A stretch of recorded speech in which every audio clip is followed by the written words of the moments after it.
What's up, everyone? It's Cobby Cobbs here, and today, I'm taking a break from the studio to answer a question that separates the bedroom hobbyist from the professional songwriter. How do you actually structure a hit song?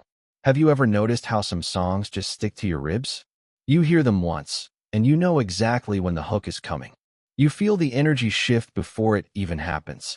That's not an accident, and it's not just luck. It's architecture. Today, I'm breaking down the proven hit blueprint, the same one used by chart-topping artists, and I'm giving you the hidden gems that most people overlook. By the end of this video, you won't just be writing songs, you'll be building experiences. Let's get into it. Before the story even starts, we have to win the battle for the listener's attention.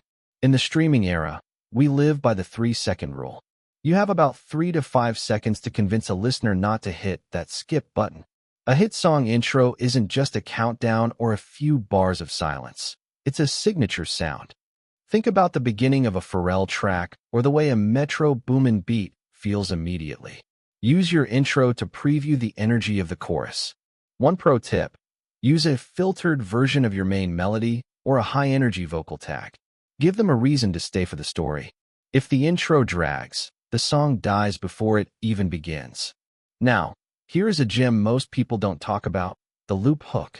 Before we even hit the first verse, many hits use a small, four-bar melodic fragment, instrumental or vocal, that stays consistent throughout the track.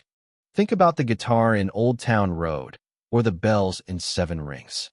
That consistent background element acts as a security blanket for the listener's brain. It makes the song feel familiar by the time they get to the 30-second mark.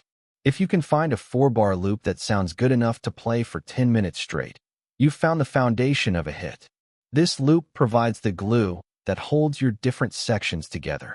Now, we move into step 1, the verse. If the song is a movie, the verse is the dialogue. This is where you set the scene, introduce the characters, and build the narrative. In a hit structure, your first verse needs to be lean.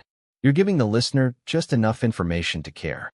Musically, keep it a bit more down or conversational. You want to leave room for the song to grow.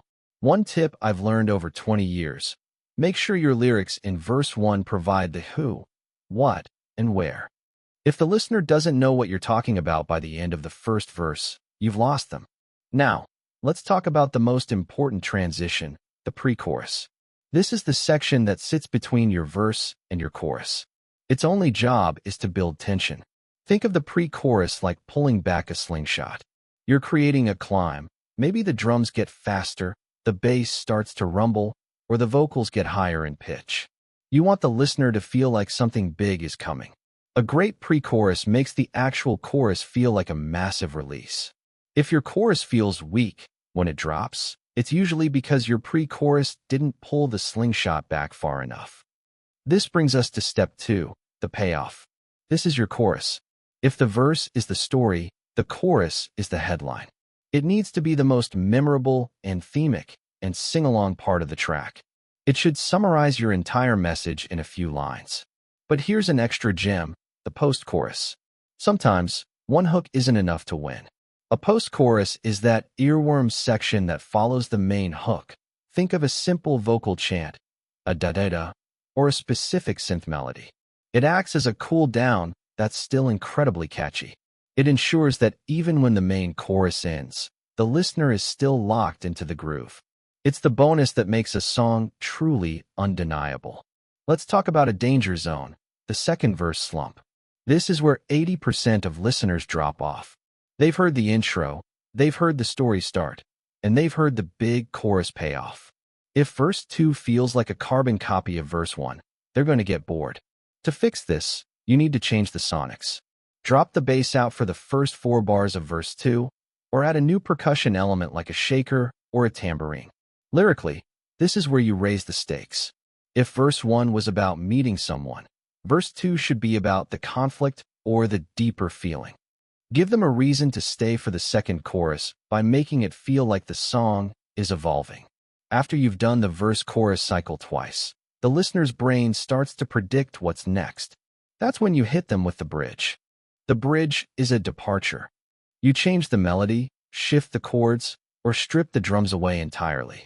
It's a moment of reflection or a final plot twist in your story. It provides a breath of fresh air before you slam them with that final, high-energy chorus. Don't just repeat a verse here. Give us something we haven't heard yet. The bridge is your opportunity to show the listener a different side of your musicality. Here is the real secret sauce: dynamic contrast. Structure isn't just about the order of the sections. It's about the volume and energy. If your song stays at a level 10 the whole time, it becomes background noise. You want to push and pull. A major gem for this is the acapella break. Right after your bridge, instead of going straight into the final chorus, drop all the instruments out for just one line of the hook. Let the vocals breathe in total silence. This creates a false floor. It makes the listener think the song is ending or slowing down, and then boom, you bring the full production back in for the final chorus. It makes that final payoff feel twice as loud and twice as energetic. Finally, we reach step 3, the radio edit test. Before you finish your outro, you have to be brutal with your work. Look at your song structure. Is that second verse dragging? Is the intro taking 20 seconds to get to the point? In today's world, every second must earn its place. Most modern hits are leaning toward the 2:30 to 3 o'clock minute mark. If a section doesn't move the story forward or provide a new musical thrill, cut it. Keeping your structure lean makes people want to hit replay the moment it ends because they aren't full yet. You want them hungry for more. Structure is your blueprint, but your heart is the foundation. Use these steps to organize your ideas, but never be afraid to break the rules once you understand them. The greatest hits often follow these rules 90% of the time and break them at the perfect moment for the other 10%. I'm curious, what's one song that you think has a perfect structure? One that you can never turn off? Leave a comment down below and let's talk about it. If you found these gems helpful, make sure you hit that subscribe button, give the video a like, and tap the bell so you don't miss the next drop. I'll catch you in the next one. Peace.